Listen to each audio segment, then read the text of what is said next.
മോള് മഹാരാജാവിനെ കണ്ടിട്ടുണ്ടല്ലോ. എപ്പോ കണ്ടിട്ടുണ്ട്? ഇതാ പുരുഷന്റെ മുഖത്ത് എഴുതി കിട്ടുന്നത് വലിയ അനുഗ്രഹ.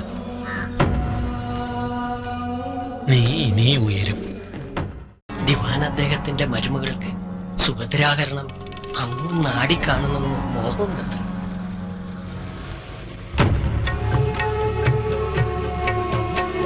ഞാനവനെ സ്നേഹിക്കുകയാണ്.